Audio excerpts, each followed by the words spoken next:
Assalamualaikum warahmatullahi wabarakatuh. Baik, untuk pertemuan hari ini kita akan membahas tentang kedudukan dan fungsi Undang-Undang Dasar Negara Republik Indonesia tahun 1945 dalam sistem hukum nasional. Peta konsep dari kedudukan dan fungsi Undang-Undang Dasar Negara Republik Indonesia tahun 1945 dalam sistem hukum nasional itu ada 3. Bisa dilihat di sini.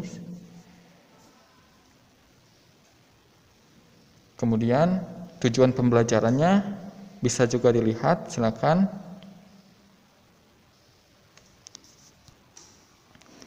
Kemudian makna Undang-Undang Dasar Negara Republik Indonesia tahun 1945 dalam sistem hukum nasional.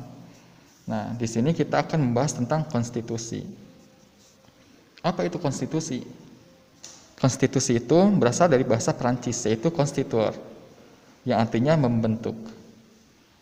Adapun dalam KBBI atau Kamus Besar Bahasa Indonesia, konstitusi adalah segala ketentuan dan aturan tentang ketatanegaraan, yaitu undang-undang dasar dan sebagainya.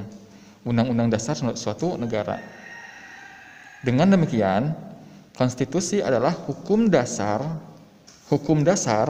atau akar yang dijadikan sebagai pegangan dalam penyelenggaraan suatu negara. Indonesia sendiri memiliki konstitusi yang dikenal dengan Undang-Undang Dasar Negara Republik Indonesia tahun 1945.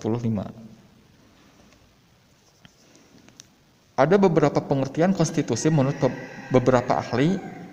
Yang pertama, menurut C.F. Strong, konstitusi adalah kumpulan prinsip atau asas yang mendasari kekuasaan pemerintah, hak-hak masyarakat, serta hubungan keduanya.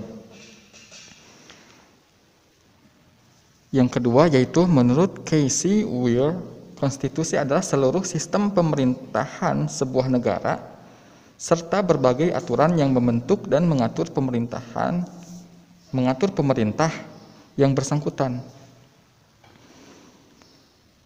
Yang terakhir yaitu menurut S.E. Wiener, Vernon Bogdanor, dan Bernard Rudin, konstitusi adalah kumpulan aturan atau norma yang mengatur alokasi kekuasaan, yaitu fungsi-fungsi dan kewajiban antara berbagai badan dan pejabat pemerintahan, serta hubungan antara berbagai badan dan pejabat pemerintahan dengan rakyat. Konstitusi sendiri atau dasar dari hukum dasar, itu dibagi menjadi 2. Ada yang tertulis, ada juga yang tidak tertulis. Yang tertulis merupakan konstitusi yang dituangkan dalam sebuah dokumen formal, contohnya Undang-Undang Dasar Negara Republik Indonesia tahun 1945.